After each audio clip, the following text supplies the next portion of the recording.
Nih adik mau airnya enggak?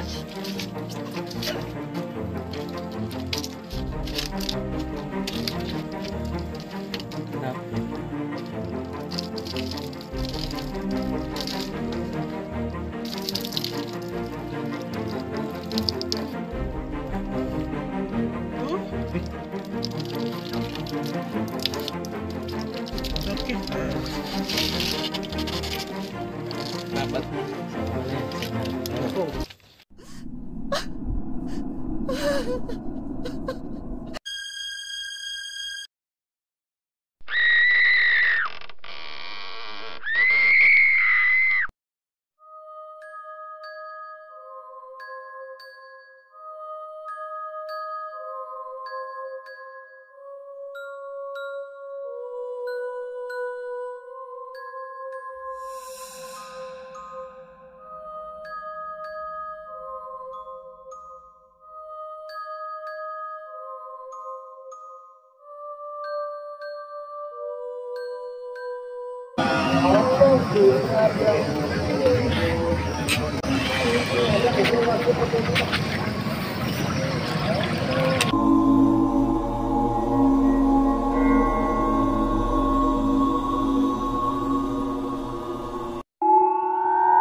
Dia. Wih.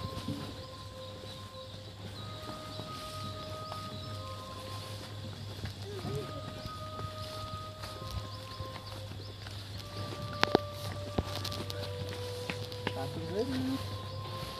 Sepatunya baru.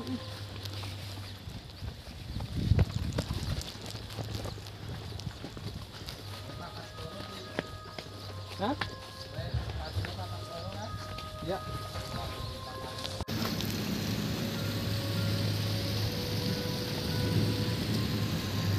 Teman-teman, kita sudah berada di Kali Kupang, ya, tempat di mana legenda Ki Anjar Kupang muncul.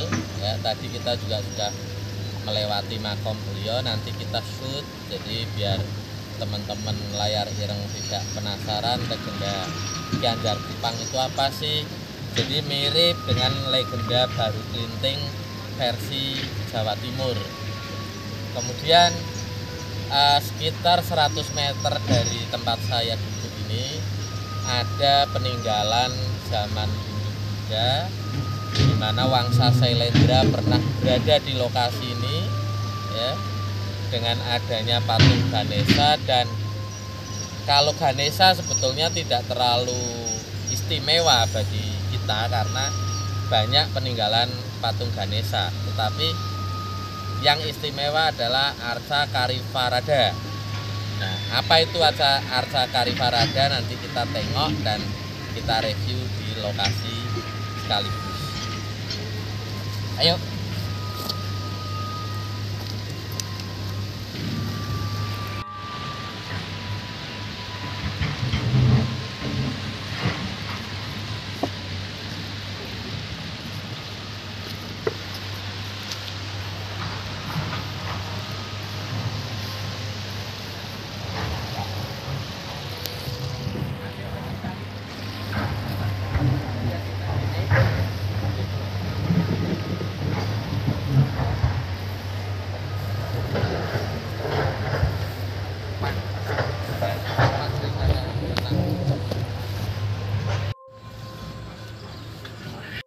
Sahabat layar ireng semua, kita ada di Desa Brokok. Nah, di depan kita ini ada peninggalan Hindu-Buddha yang menegaskan bahwa Wangsa Sailendra pernah berada di wilayah Pantura dan sekitarnya ya. Dan arca gajah ini disebut dengan Karivarada. Nah, ini dahulu menceritakan kisah masyhur tentang Gajendra. Jadi ada seekor buaya jahat yang kemudian memangsa makhluk-makhluk di sekitar wilayahnya. Kemudian gajah ini berdoa kepada Tuhan yang akhirnya turunlah Wisnu dengan Garuda dan kemudian memenggal buaya tersebut dengan cakranya, karena cakra ini adalah senjata untuk utama sakti yang memang sakti mandraguna. Setelah gajah tersebut dipenggal kepalanya, dia berubah menjadi Gandharwa. Nah, maka dari itu di dalam demontologi atau ilmu mengenai demit, mengenai setan, mengenai demit khas Jawa dikenal dengan genderuwo ya. Jadi sebetulnya genderuwo dari asal katanya Gandharwa karena diadopsi dari India. Nah, arca ini hanya ada dua di dunia, karena yang satu di India dan satunya di Desa Brokok. Ini termasuk kita istimewa bisa sampai ke sini. Kalau kita lihat ada elemen kelengkapannya, ada dwarapala atau patung penjaga yang menghalau segala keburukan atas apa yang disucikan di lokasi itu. Kemudian ada yoni ya, mungkin aslinya mungkin itu ada lingganya karena untuk persembahan, tapi mungkin tangan-tangan jahil dan mungkin penjarahan di masa lalu kita tidak pernah tahu persis sumbernya, jadi hilang begitu saja ya.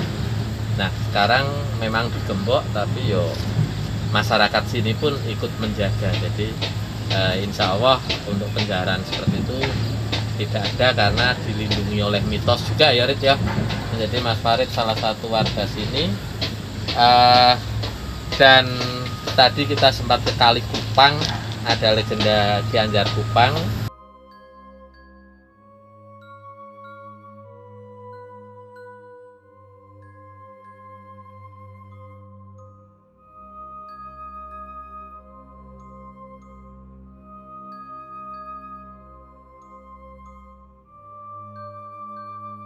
Nanti kita kupas juga.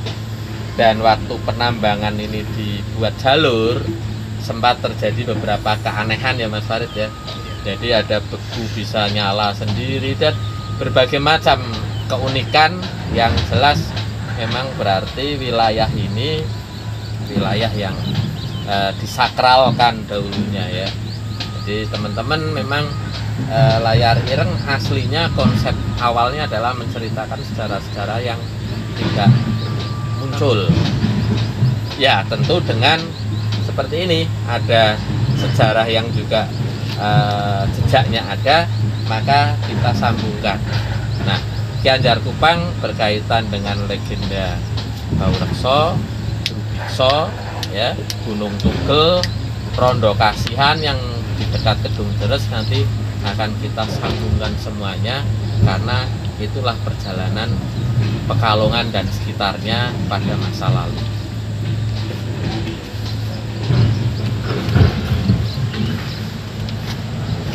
Nanti tuh Pak. Iya. Dengan tulisan kanan tangan. Aja tutupi tangan. Nah, oke.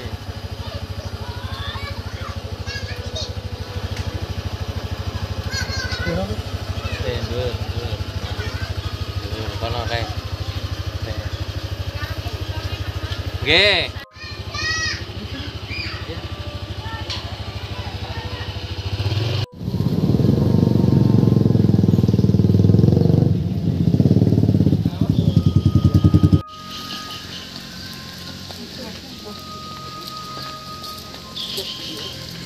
Dino.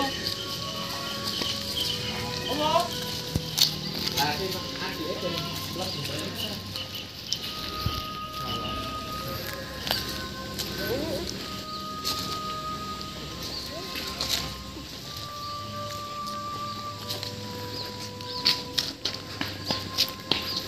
Jadi meskipun di situ ada semacam kayak makom, tapi sebetulnya makam beliau Temenggung Baurekso tidak di sini. Jadi disinilah pertapaannya ketika mau menyerang Batavia. Beliau bersama putranya Raden Sulanjono dan Dewi Rantamsari bertapa di sini. Dengan anak kali ini Mas Adi pakai formal, padahal kita eksplor tapi pakai batik biar nampak Pekalongan. Nanti Pekalongan Gona balik. Neng jangan lupa nonton ya Neng. AA lagi pakai batik. Sini.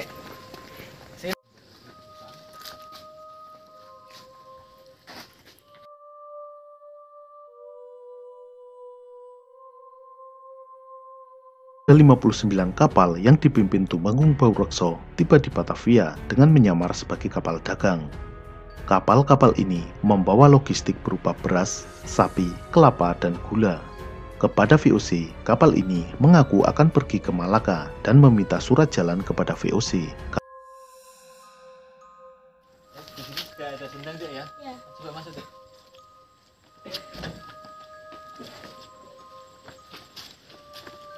Nah, ini di sini ada sendang.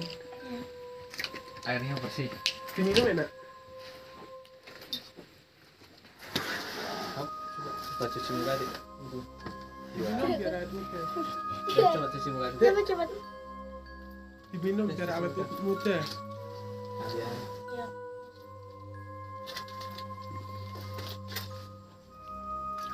Khasiatnya apa itu? Diyakini agar awet muda karena ini dari batu-batuan. Diminum Mas. Bawahnya itu batu-batu padas keras.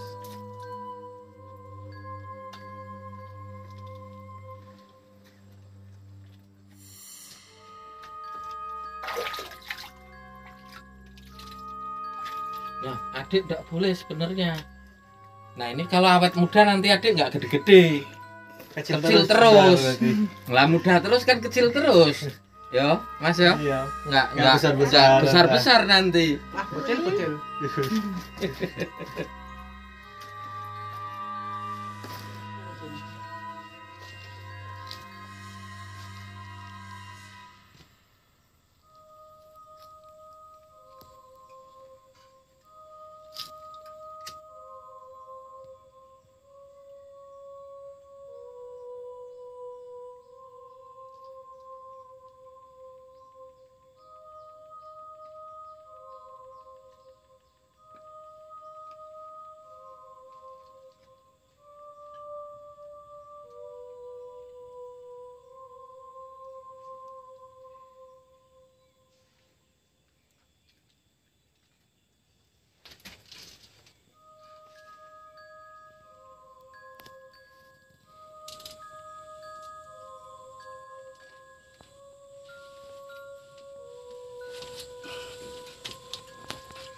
Ya lah, ini pintu untuk apa ya? Nah, ini bagian terakhir dari pertapaan Banyuwarna ketika Raden Baurekso, kemudian putranya Raden Sulamjono dan Ibu Rantamsari bertapa di sini, sebetulnya memohon kepada Allah untuk diberikan kejayaan, kemuliaan, dan kemenangan di dalam penyerbuan ke Batavia.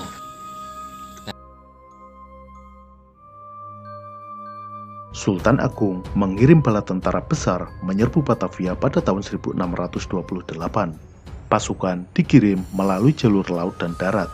Perjalanan darat adalah yang paling berat. Diperlukan waktu 3 bulan untuk mencapai Batavia. Apalagi dengan membawa senjata berat berupa meriam. Meriam-meriam tersebut diangkut dengan pedati yang ditarik kerbau.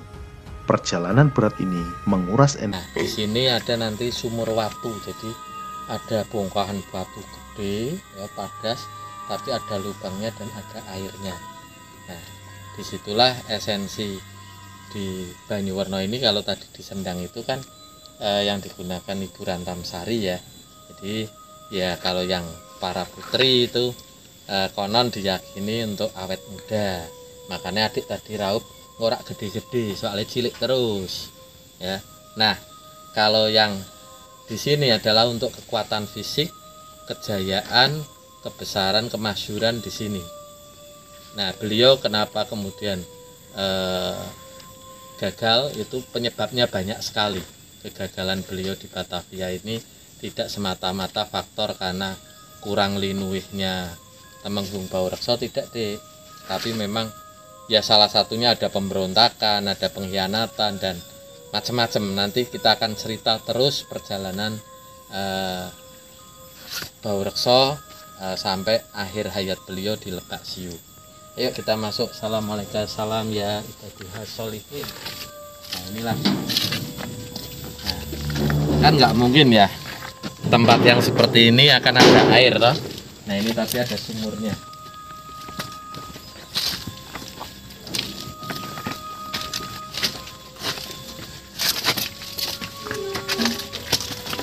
Oke, boleh di apa?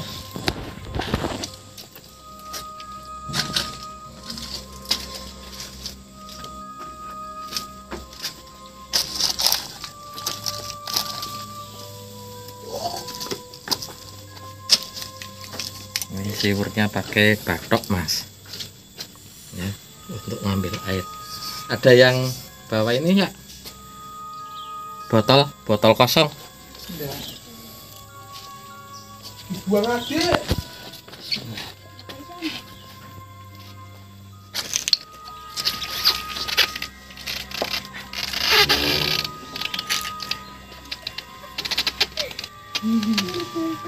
Nih adik, mau airnya enggak? Buat cuci muka.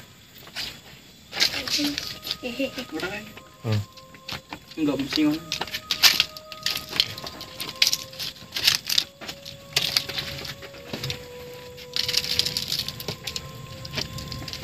Tirap ya.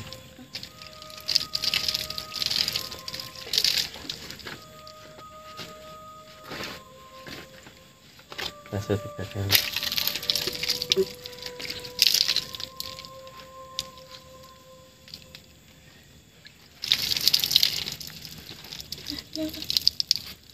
Batu.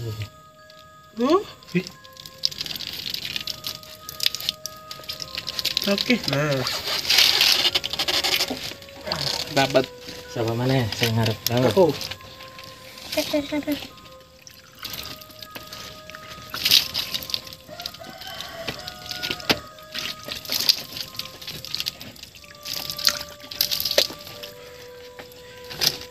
Tiga kan? Oh iya tuh, Mas.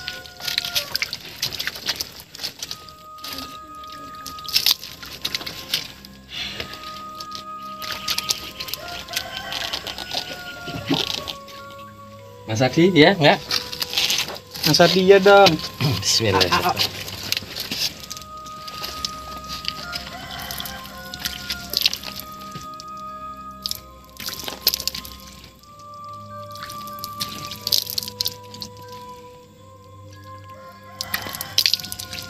Akan? Akan kali kendaraan.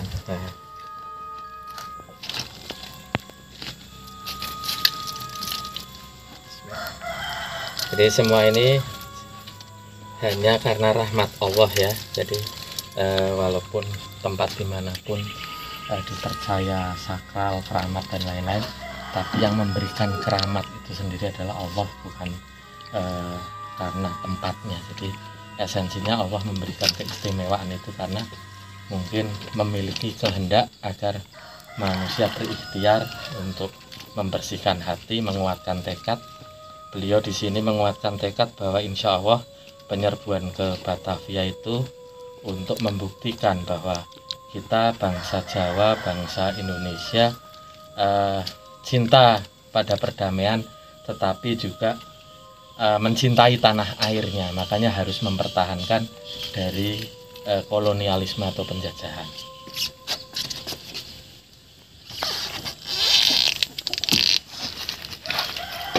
Kanan. Nih, tapi nih.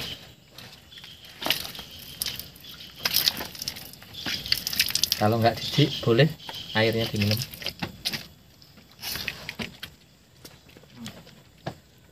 Nggak ngombe nggak? Terlalu banyak nih. Lebih enak sih dari yang kono. Asli. Adek minum enggak? Enak sih. Lebih ke kekuatan fisik sih kalau di sini untuk energi. Ora adek. Adek sing awet muda aja ya. Terus Oke, kita ke lokasi berikutnya yaitu Gunung Tugel, di mana Guru Bikso dan Roro Wening berasal dan akhirnya menjadi danyang di situ setelah dikalahkan oleh Temenggung Baurekso. Oke, stay terus. stay terus di channel Layar Ireng.